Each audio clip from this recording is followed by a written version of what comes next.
Hello everyone and welcome to the United Stand. It's the afternoon, Ollie's coming back into training and we need all the updates. So we've obviously got the wonderful Fabrizio Romano with us today. Hello Fabrizio, how are you? Hello Beth, I'm fine, thank you. Happy to be here as always. Yeah, exactly. And we're happy to have you because obviously a lot of United fans out there right now with what's happening with the club. I mean, you know everything. Everyone's got a lot of questions that they need answering. And obviously there's rumours going around every day. It's a different manager linked to the club. So Yes. First of all, just jumping straight into it, Zidane's been the latest manager that's been linked to United. There's been people have been coming out saying, yep, Zidane's nearly there. People have been saying, no, there's been no contact. So in that situation, what do you know about the Zidane situation? Is United in contact or is he waiting for the France job? From what I know, I see many rumors too on this Zidane story, but from what I'm told, at the moment there is no direct contact yet between Zinedine Zidane and Manchester United. This is what sources are telling me from both sides. So at the moment, I know that there are no official contacts ongoing. Of course, Zinedine Zidane after Antonio Conte joining Tottenham is the biggest names when we talk. The biggest name when we talk about managers available on the market right now, and so it's normal to think that Man United are thinking of him, his relationship with Cristiano, and many other things, of course. But at the moment, there is nothing going on between Zidane and Manchester United. From what I'm told about Zidane, and I'm saying this by weeks, and I keep saying that he's not desperate to come back at work right now. He's enjoying his private life. He wants to be 100% sure about his next chapter. So let's see if maybe in some weeks, Man United will be able to change his mind, as Tottenham did with Antonio Conte. Because, for example, Antonio Conte was not tempted by Tottenham opportunity, and then Tottenham changed his mind. So never say never in football, in particular when a manager is available on the market. But as of now, there is no official talk between Zidane and Manchester United. You know, you will have disappointed a lot of Manchester United fans with that one, but it is the situation at the minute. Obviously, regarding Manchester United, there is going to be managers thrown out there all the time because obviously everyone's extremely confused about how Ollie's managed to still stay in a job. And obviously he is in a job at the moment. And I was just wondering, have you heard anything about whether that's going to change? Are the board looking to keep him as the future option? Do they still have faith in him, or are they actively looking at other options now? Has it got to that point? Well, of course, the situation is not easy, and in Manchester United board, they are not stupid, so they know that the situation is really complicated, and they want to manage the situation, deciding on all a game by game. So the next one with Watford will be, as always, so important. But they need to decide also to see who is the perfect replacement if they will decide to fire Ole. And this is a key point because they were not convinced about Antonio Conte. We know that the Zidane situation is not so easy, so this is why they are not 100% convinced yet about the situation. From what I'm told, since 1 week, the board of Manchester United are still, the main part of the board of Manchester United are still supporting Ole. There is also someone who is thinking about replacing him and going for another manager. So they are always talking about this point. They are not thinking everything is okay and let's continue like this. They want to change the situation, but at the moment is with Ole. So he's going to continue as of now, and he has a chance to change the situation. If not, they will try for another manager. But also the favorite options like Brendan Rodgers or Mauricio Pochettino, they are all managers that are already working with other clubs. And this is why it's not so easy to have direct contacts and appoint them now. So in your eyes, you think they're going to let it go as long as they can, basically, without replacing him? I think yes. This has always been the position of the club. This is why they gave him a new long-term contract in the summer. They were thinking, okay, let's go on with Ole. They want to try to continue with Ole as long as they can, as long as the situation will not be terrible. I know that for many Manchester United fans, it's already terrible and impossible to continue like this, and I can understand their position. But from the board, what they are thinking is, we are not 100% convinced about the available managers right now. This was the position also when Antonio Conte was on the market. So maybe what is making sense is to continue with Ole and try to arrive as long as we can. And then next summer, next season, restarting with another manager, with a new project. This could be the idea if Ole is not going to succeed with Man United, because in football, you know that things can change in 1 week or in 2 weeks. So never say never. But as of now, this is the situation. They want to continue to protect Ole, but of course they want results. And so with Watford and then in Champions League again, will be important to have results and to change the situation for Man United, or they will be forced to replace the manager. Exactly. It kind of feels like a waiting game. And obviously, because we've got this waiting game, there's been so many rumours about different managers. And as you were just speaking there about Mauricio Pochettino and Brendan Rodgers kind of being like the favourable options, obviously we know that I think there's a clause in Brendan Rodgers' contract about top four clubs, whether they want to come in and try and get him as a manager. And there's been people saying on Twitter that, oh, he's house hunting in Manchester. Is it true facts that he is been in contact with the club and the club have had contacts with him? So, Brendan Rodgers, I am 100% sure that he's one of the names in the list of Manchester United board, one of the managers that they appreciate. They like his style.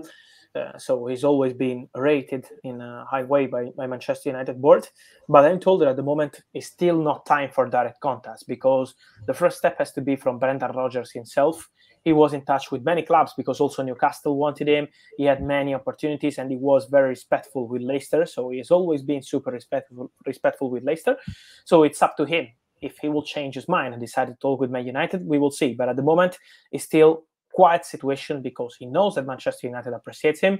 In football, direct contacts now means that they are not talking directly, but with agents around the manager and people around Manchester United making inquiries on the situation. So Rodgers knows about this situation and Man United are thinking of him as one of the names in the list, but it's not a talk, it's not a negotiation now. It's not like saying 3 or 4 years contract, what kind of signing you want. It's not at this point.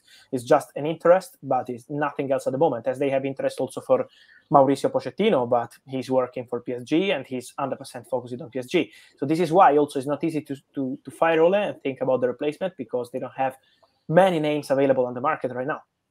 And would for them, would an interim not even be an option, like wait until the end of the season? Is that why they're probably sticking with Ole for now? At the moment was not an option. When they had the opportunity to go for this, also after the game with Liverpool and same after the game with Tottenham, they were not considering this interim as an option. Let's see, because maybe in 1 week the situation will change. But as of now, they were not thinking of this option. As I say, they prefer to continue with Ole, to give him some time and then maybe change at the end of the season to start with a new project, with a new manager, but not to go for an interim. But maybe in 1 week things can change if they are not convinced to continue with Ole. So it's a really dangerous situation. And the only man who can change the situation is Joel Glazer. So it's up to him, because in the board, the main part of the board is still supporting Ole. But as I say, there is still part of the board thinking of other managers for Man United immediately. But the one who decides is Joel Glazer. So let's see what happens. But at the moment, he's still in his control and with Ole as a manager. Yeah, I get it. United board, we don't expect them to move very quickly. I think we've all realised this over the years of being a Manchester United fan. It'll be a long wait for the people that are wanting kind of a change. But I mean, that's football. That is football, and that's what we're dealing with at Manchester United. And then, but obviously, it's such a shame to kind of have this situation when we've only got Ronaldo back for 2 years. And realistically, when you've got Ronaldo in your team, you want to be going far in the Champions League. You want to be trying to win stuff with him. Like, he is one of the best players in the world. And obviously, in the position United are in now, Champions League football is in question. And Ronaldo himself is literally Mr. Champions League. So if Manchester United didn't qualify for the Champions League, do you think that could interrupt Ronaldo's plans? Like when he did his interview with Manchester United, he said, it's not like a joke to me. I'm here for 3 or 4 years. Like, that was his plan. Do you think if we didn't get Champions League football, he would consider leaving the club because he loves the Champions League so much and he has to play in it? What I want to say on this point, I was asking a few days ago on this point, and the answer was that Cristiano Ronaldo is not even thinking about it, to be honest. So today, I don't know what is going to happen next summer, but Cristiano is not even thinking about it because, of course, Cristiano is disappointed. It's not an easy moment for him with Man United, with Portugal. So he's super disappointed about the situation. But he will be the first one to fight for Man United. It's not just about the manager. He's not going to create, and he never created problems with Ole. Also, after the game with Liverpool, after the game with Tottenham, he was not creating problem about the manager or saying sign Zidane to the board or these kind of things as I see around. Cristiano is not like this. He's the most respectful person in the dressing room and will continue like this, fighting for Man United and for the manager. So he's not going to create problems, and I'm 100% sure that Cristiano, also from people close to him, they are 100% sure that Cristiano is only focused on Man United. He's not thinking in November, I'm going to leave the club in the summer if we are not having Champions League football. It's not in Cristiano style. It's game by game. Let's restart. Let's win the next one, and let's change the situation for Man United. So Cristiano is not planning to leave in November. It's not in his style. Well, that is good news for us Manchester United fans, because we want to try and get obviously the best out of him while he's here. It's not been a great start, but hopefully we can manage to do that eventually. And then obviously there's a lot of players up in the air with Manchester United at the moment. I mean, the squad seems a little bit divided. Pogba now, he's just got injured. He's a big name player that there's been a lot of talk around. Is he still looking for a move in January? Is he still looking to leave the club? Because obviously them rumours came out that he was open to signing a contract back in 2019, and then Manchester United hadn't really offered him anything. So is he looking to stay and be the highest paid player, or is he looking for that move?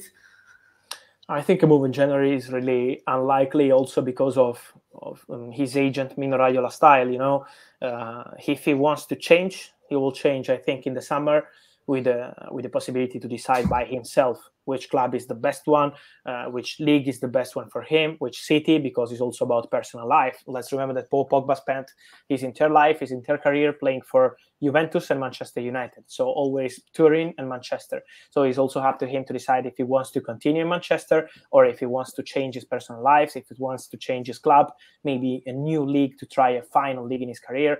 So this is why he's still thinking on his future. He has not decided, and it's not just about Solskjaer or these kind of things. Pogba will decide when will be the right moment.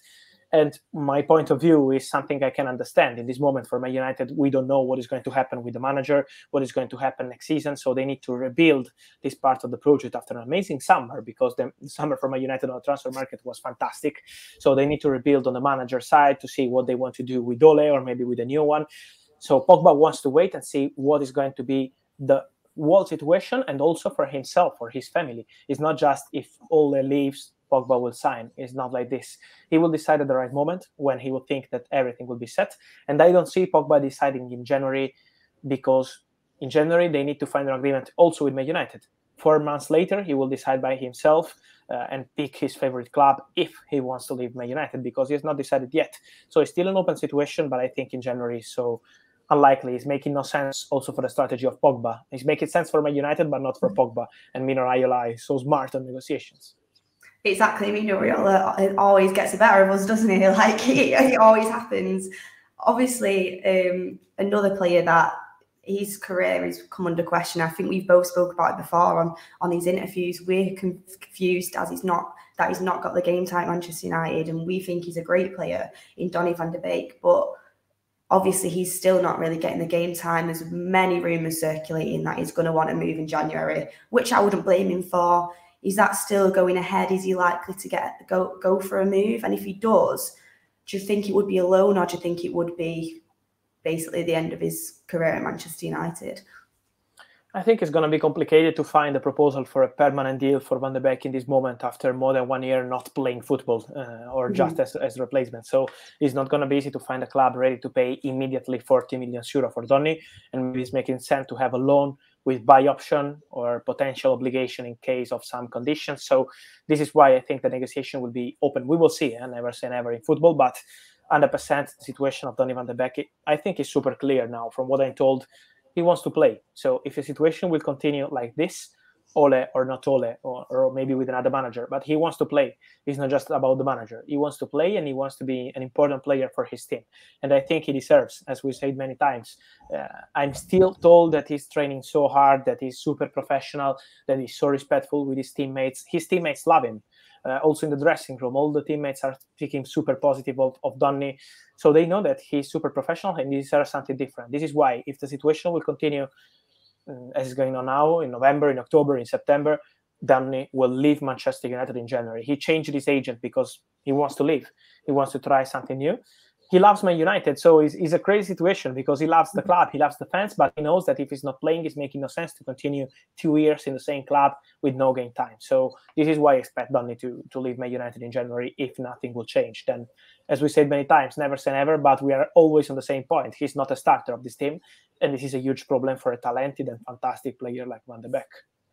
Exactly. It is such a shame in this situation, because obviously he's a young, talented player that isn't really getting any game time, and his career is kind of passing him by while he's sat on our Manchester United bench. So it will be a shame if he leaves, but I would obviously 100% not be surprised. I mean, there's many other players that are kind of in a little bit of this situation with Manchester United. Like, for example, Jesse Lingard, he was nearly in the Euro squad. He only just missed out. He was doing amazing at West Ham. He's come back to Manchester United and he finds himself on the bench again.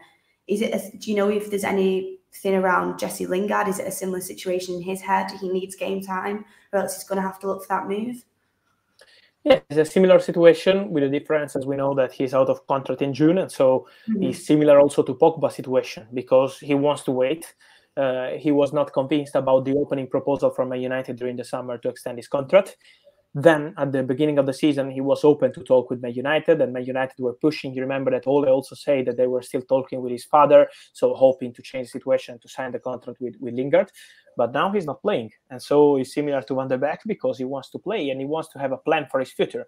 And I think it's normal for this kind of players to wait a bit and see what happens. So Lingard is still waiting to see what will be the plan for him.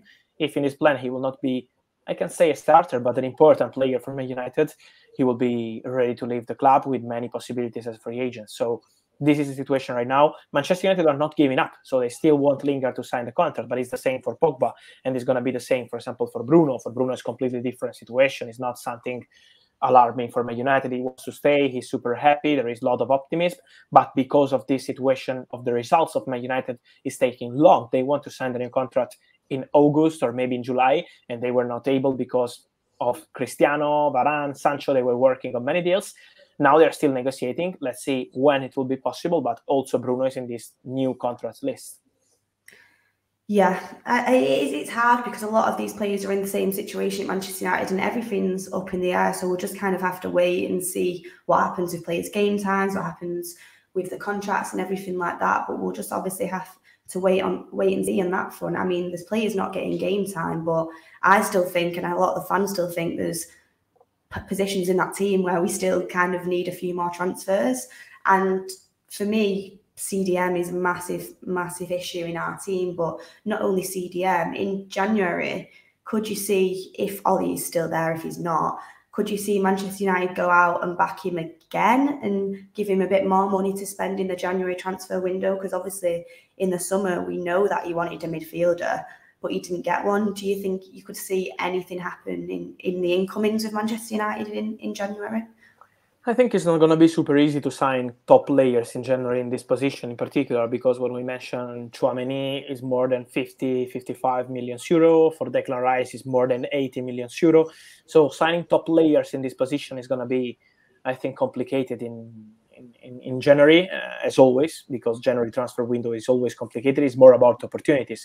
Maybe if Dalot will receive a top proposal, it could be a possibility to go for a right back. But I don't see Man United signing another top star after Varane and Sancho and Ronaldo in the summer. To go with the same strategy also in January is not going to be super easy. Then never say never, because maybe they will have an opportunity, they will jump on it. But as of now, it's time to focus on this team, because as you said, Man United have many top players. In this moment, they have problems to have too many players maybe in same positions, as we mentioned, for Van der Beek, for Lingard, for many strikers they have.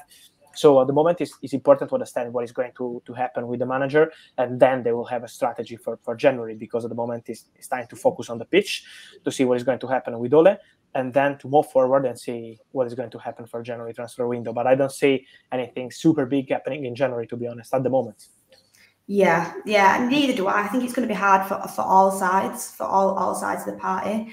With our goalkeeper, obviously it was a big question last year, David De Gea, Dean Henderson. It seems to me like David De Gea has nailed down that #1 spot.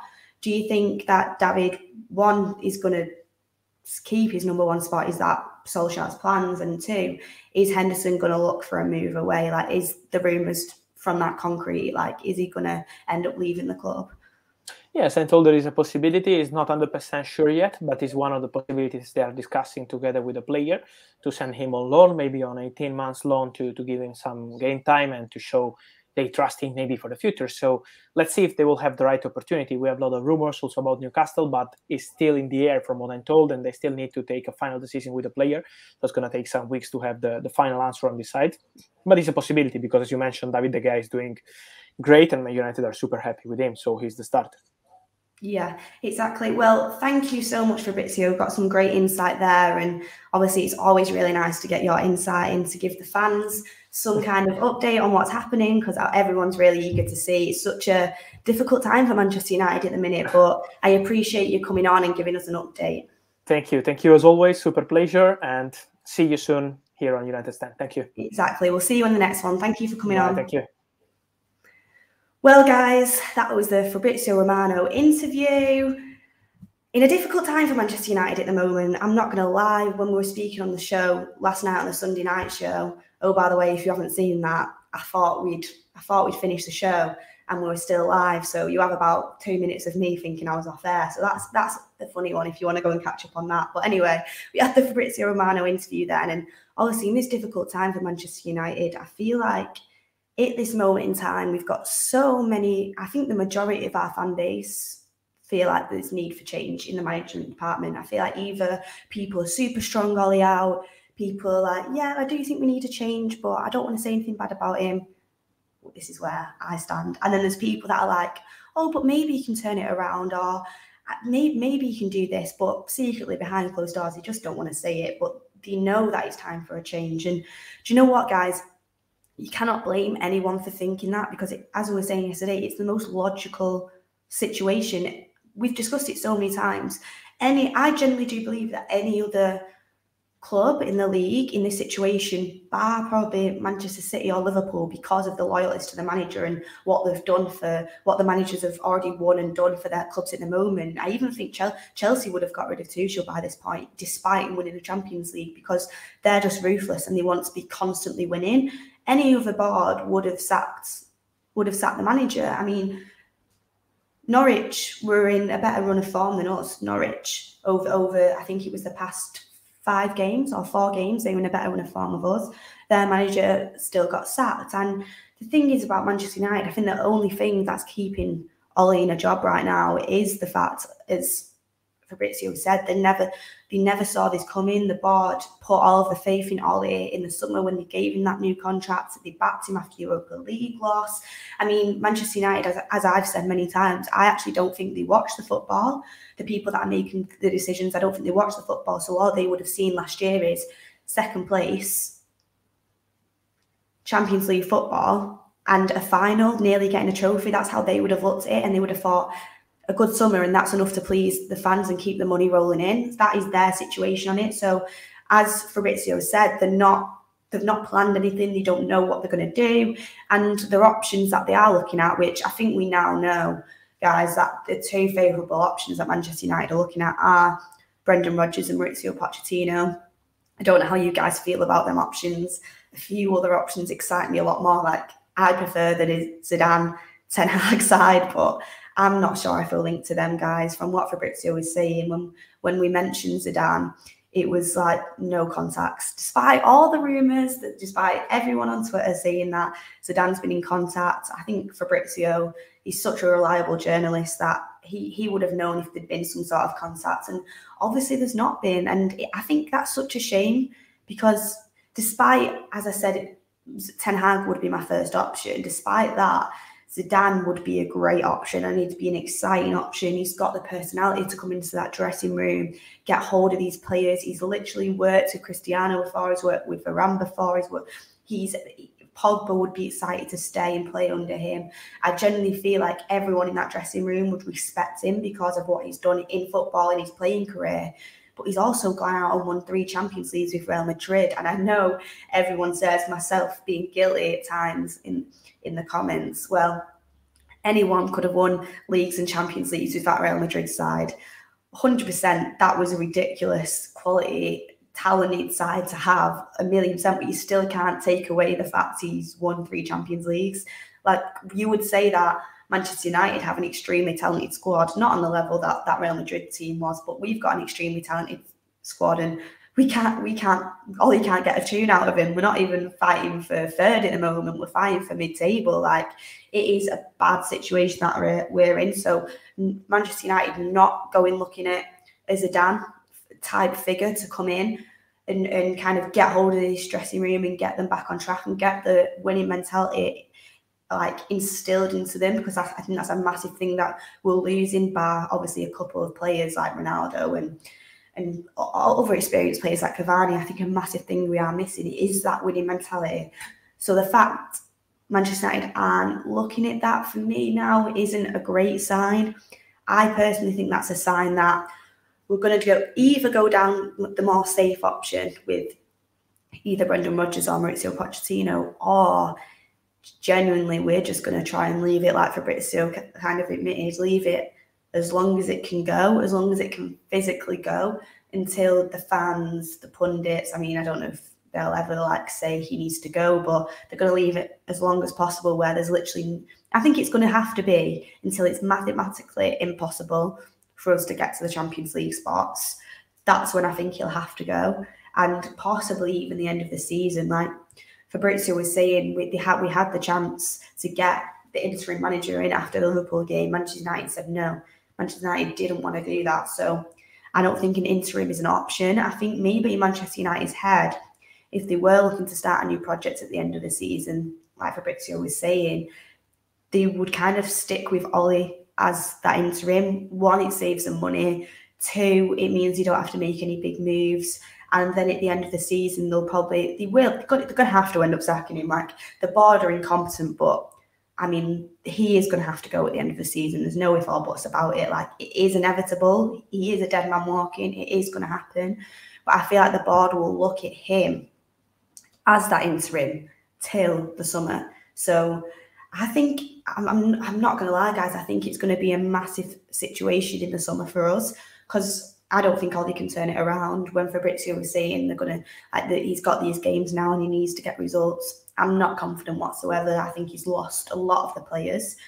From what Fabrizio was saying, he's not lost Ronaldo. Obviously, Ronaldo will be extremely unhappy, but he is the ultimate professional, and he's going to focus on his game, and he's going to do the best he can for Manchester United, because he's got long-term vision. He wants to do it for the club. He respects the fan base and he loves the club, and he's a winner. So it doesn't matter who's in charge for him. Obviously, it makes a difference, and he'll be disappointed in the state the club's in, like Fabrizio said. But he will go out there and try and win whatever he can, despite who the manager is. So that's a positive for us. Ronaldo isn't thinking of leaving Manchester United. He wants to stay. He wants to win things. And I do think towards the end of the season, if Ollie is still in charge, the board are going to have to look at it and say, look, you've got Ronaldo. We're going to have to go out and get a seriously good manager to come in and do something while Ronaldo is here. They're going to have to do that. I mean, Fabrizio said a few of the board members do think it's time to make a change. A few don't. But as we know, Alvin Glaze is the one that makes the final decision. And he's probably not even answering his phone. He's chilling in Miami saying, or wherever he was the other day, saying that Ronaldo joined when he was 16. So obviously he's not read up on his facts about Manchester United. And it's an embarrassing state to be in. Other clubs begging for Ollie to stay in the job because of how bad he's doing and how little experience or coaching knowledge he's shown over the past few games. De Bruyne coming out and embarrassing us, saying that Pep just cancelled the training after 10 minutes because they didn't know how we were going to play, basically saying we weren't going to turn up, which ended up happening. He was right. So we can't even be like, that's disrespectful, because he was 100% correct. You've also got players wanting to leave in January, Donnie Van Der Beek, as Fabrizio said, which I love to, as a massive Donnie Van Der Beek fan, I love to hear what Fabrizio said. Donnie loves the club. He loves the fans. He just needs game time. He loves the players. He just needs game time. And it's so sad to think, because it's not even as if I think he'd be asking to be a starter every single game, but he's literally not even barely got a kick. And he's so talented. And it's such a shame. Like, why did we spend 40 million on him? I'm so confused. I would love for us to do an all or nothing documentary, or some kind of documentary behind the scenes, just to see what goes on, because I think, like we've said countless times, any manager coming into this football club, it is going to be a hard job. You've already got your hands tied around your back because of the way the board run the football club. Fabrizio was saying Brendan Rodgers isn't desperate. He isn't desperate to come right now. He's in a good situation with Leicester, and he wants to respect Leicester, because Leicester have an amazing board and they run the football club absolutely fantastically with amazing recruitment. He comes into Manchester United, you've suddenly not got scouts and a director of football telling you who are the best up-and-coming players and bringing in great signings or suggesting great signings for you. You've no longer got the backing of the board, that guidance, that relationship with the board that Ten Hag spoke about in his interview. You've literally got your hands tied around your back, probably no support from the club, because as we've said, it's run by mates. I feel like no one really knows what they're doing. Like, you can tell that through the transfers we've made. None of it makes sense. There were a bunch of great players, but it's not a cohesive squad. So you can tell that by the transfers we've made. We can tell that by the constant chopping and changing of plans. Like, I love Edinson Cavani, but he was never in our plans. Cristiano Ronaldo, love him. He was never in our plans. Falcao, same story. Sanchez, it's been going on for years. It's been going on for years. Louis van Gaal said he never got the transfers he wanted. Mourinho said he never got the transfers he wanted. I genuinely do believe that Ollie has got the transfer, like some of the transfers he wanted. But at the same time, I'm even questioning now whether Sancho was his choice, because, I mean, Grealish was 100% Pep's choice, and he came straight embedded into this team. This is why I wanted to spend 100 million, and he's going to be part of my plan. Sancho comes in, who we've been after for 2 years, and he's on the bench. So you've got to question these things. And not only have you not got anyone helping you out on the transfer side, there could be something completely different going on behind the scenes. Like, we don't know what's going on. But every single time, Ollie will be forced to come out and back the club, give PR answers. His job, a lot of it is PR. He will feel forced into playing certain players. He'll feel forced into doing certain things. So when you come into Manchester United, you've got to be the elite of the elite of the elite, and you've got to work incredibly hard, because you're going to have to do about 4 different people's jobs if you want that team to be successful. And at the end of the day, despite there might be people behind the scenes, despite the fact the players might not be giving 100%, despite the fact the board is so useless, like, I couldn't name anything more useless. Despite that, you've still got to find a way to win games, and you've still got to find a way to do the coaching, the transfers, bring you through. You've still got to do all of it yourself, because everything comes down to you, and it's all on your back, and that's who the fans are going to target. I mean, we all know that the Glazers are a massive issue, but still, the manager is always going to bear the brunt on the back of bad performances. And when you look at all these coaching staff, like, I'm surprised we've even got this far. The only reason we've got this far is because of the players we've got. I mean, when you look at that, if you look it up, guys, if you've not seen it, that list on Twitter of Ole Gunnar Solskjaer and his coach's credentials, it is diabolical. It is Sunday League stuff. Like, genuinely, it is embarrassing, that the state of the coaching staff. And I looked at that and I thought, no wonder, like, the players don't have a clue what they're doing on the football field, and no one looks drilled, and we've got no tactics. Or I don't even know if it's that we've got no tactics or they can't instill the tactics in the players. But you look at that and you think, no wonder. And you would have thought Manchester United, you'd at least make some sort of change. You'd at least do something. Anyone can see it's a sinking ship. Anyone can see that Ollie's weighing under his head, but they're literally just letting him go down and down and down and down, and they're just letting him basically just be a target for everyone. And as we've said a million times, Ollie can't sack himself, and I do think they are doing a disservice to him right now, and they should have just put him out of his misery. Like, it's obvious when you've got that squad and you just can't even get a tune out of him. It's not even as if we're just losing games. It's terrible performances. It's the board have got to look at themselves, and I think the way they've handled this situation, I generally think it's disgusting. I think it's disrespectful to Ollie. I think it's disrespectful to the fans, disrespectful to Ronaldo, who's come back to the club, and his legacy there, and how much the fans love him, and how much the fans are excited to win with him, and the fact that he's signed, and Fabrizio said it himself, he's realised how far the standards have fallen. And ultimately, we can blame Ollie all we want, and 100% he's not got the tactical nous, and he's not got the coaching ability to get us to that next level. Like, there's no if or buts for me in this moment or time. But the board are the ones that make the decisions, and the Glazers are the ones that have the final decision. So for me, they're at fault. They're massively at fault for this. Not having a backup plan is schoolboy errors. every club should have a backup plan. I 1,000,000% think probably Chelsea have a backup plan, even though Tuchel is doing so well. Like, it's just what football clubs that want to win and are well run do. That is what it is. But as Fabrizio said, Pogba wants to see what the plan is before he makes his decision. To me, that says if another manager came in and there was a project, or Ollie turned things around as a project, he would be open to stay in. I mean, we've heard he wants to be the highest paid player in the Premier League. I mean, I'm not sure he's going to get that. He probably will under this board, to be honest. They don't want to sack Ollie because they don't want to pay out, but they'll give probably Pogba 500k a week in a few months. Like, it's just craziness.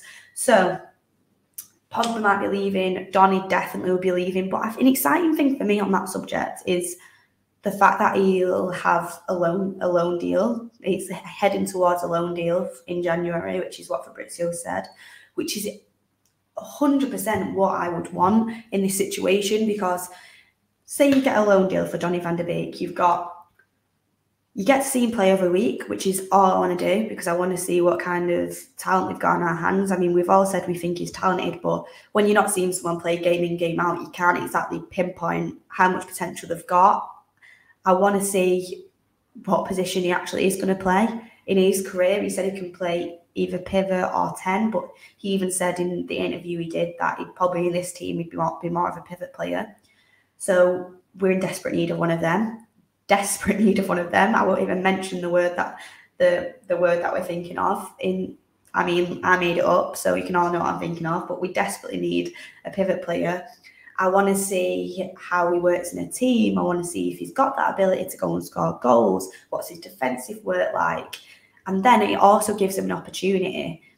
If Ollie does end up going and we do bring somebody else in, Donnie can come back and he can still be a part of our team. We've not lost out on a good player and a good talent, because that would be the worst thing for me. Like, if he left in January, which I wouldn't blame him for little to no money, and he ended up going on and doing really well, it'd just be a massive kick in the teeth, because we've all supported him for so long, and to just let him go like that would be so unfortunate, and it'd just be a missed opportunity. So ideally for me, looking at the Donnie situation, alone in the Premier League, which they should have allowed him to do at the start of September when he was pushing for it, and Ollie turned around and was like, no, Donnie, we need you, and he's played about 20 minutes in the Premier League since. Honestly, and that was only because Ollie was desperate and he was losing games 5-0, losing to City 2-0. Like, it's only out of desperation he used him. So if I was Donnie, I'd feel hurt, I'd feel disrespected, and I would be looking for a move out of the club. But a loan to the Premier League would be ideal. We could all watch him week in, week out, and he could eventually come back and get his place at Manchester United, depending on what the project is. Obviously, spoke about Dean Henderson. It's looking like he's going to leave. I think that's a good decision. I think I've been the first to say I do rate Henderson. I think he's a good goalkeeper, but the form that De Gea's in right now, like, there's not a chance he's going to get in at number one spot, and he shouldn't do. De Gea is the leader in that team. He's the only one that can keep his head held high from the start of the season. He's been incredible, and we'd be way further down the league if it wasn't for him, probably out of the Champions League as well. He's up there with Ronaldo as one of our most important players this season. So Dean Henderson getting a loan away from the club still kind of saying, we want you, that's why we're only going to send you out on a loan, possibly in the future. But David De Gea isn't that old for a goalkeeper, so I don't know. I feel like they're just trying to keep all their options open and kind of not put all their eggs in one basket and just kind of keep both players happy. But I think it'll be, I think we've got past the point now where the cameras come back to Henderson as soon as De Gea has a little bit of a howler, because De Gea hasn't really had a howler, to be honest. But as soon as he lets one in, I don't think it's that situation anymore. I think it's very clear that David De Gea is number one. But to get kind of that number one and number two situation a lot more distinct would be a clearer thing for the club going forward. But just to wrap up, guys, talking on the manager front, because it is such a big thing at the moment, like what manager we would get. Are we even going to get a new manager? When you look at all the options, we'll go through all the options quite quickly just before, obviously, we wrap it up. But Zidane, leader, will take hold of the dressing room, probably isn't the most tactically amazing manager out of the ones listed, but he's got a style of football. He's got great coaches behind him if we would allow them to come in. He's a winner. He coached Ronaldo to 3 Champions Leagues. And I think he would really take hold of that dressing room and instill the winning mentality. I also think it would keep the squad together and we wouldn't lose players like Pogba. And I feel like certain players would get a lot more of a chance, which would be interesting for us to see. Brendan Rodgers wants to come, has a clause in his contract. As Adam said, to be fair play to Adam, because as Adam said, he's not desperate. He's not desperate to come right now. Like, I thought Brendan Rodgers would jump at the chance. He's clearly not. He's probably just waiting for Manchester United to go down and down and down, and then he can come in, kind of pick up the pieces and start his new project. Because if he came in now and he instantly didn't succeed, Liverpool manager would come up, not good enough would come up, and it can ruin your career. He obviously had to go to Celtic after the Liverpool situation happened with Steven Gerrard, and then he's kind of had to build his career back up. Look at David Moyes, what he's had to do. So Manchester United, looking at the board and compared to Leicester's board and looking at the situation you're coming into, he's not desperate to come and do it. He's not desperate. I mean, we've got an amazing squad, which is why a lot of managers would want to, but it's not as big a pull as it used to be. You look at Mauricio Pochettino, personally, my least favourite option. Everyone always says to me, Beth, why don't you like Mauricio Pochettino? I think you can't even do it in League One. I mean, they're still going to win because it's a Farmers League. I think with Spurs, he did a really great job doing what he did.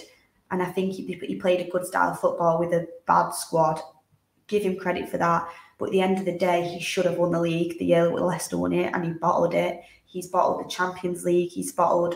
He did have a bad squad, but he's just, for me, he's a bit of a serial loser for me. That's all. Like, I don't see the winning mentality with him. Could I be proved wrong? Of course I could, but he's not my first choice. And then obviously a lot of people's first choice, Ten Hag.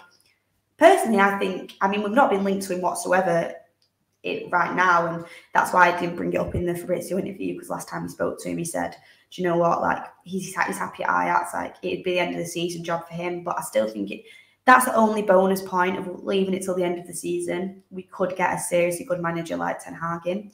So there's a lot of options there. But at the moment, Manchester United being Manchester United, Ole Gunnar Solskjaer, he's back in training today after getting 4 points in 18. We move. And he's, after giving the players a week off, like, you know what, guys, we're in awful form, we're doing terrible, but have a week off, go on holiday. You know what, it doesn't matter. Like, we'll just get back to work and start a week later than everybody else. So Ollie's back in training today with the players. He's going to be given a few more games. I'm not hopeful. I'm really, really not hopeful. Obviously, I want us to win, but then what's the end goal? Everything's up in the air right now, but at the moment, Ole Gunnar Solskjaer is still Manchester United manager. We've seen what's upcoming for us fans to look forward to in January, what news is going to be, and obviously we'll have Fabrizio back on the show at some point for some more updates. And it's been a pleasure to do this interview, and it's been a pleasure to speak to you guys, and I'll see you all on the next one. And we still get excited for Watford on Saturday, and Ole Gunnar Solskjaer will be in charge then, guys.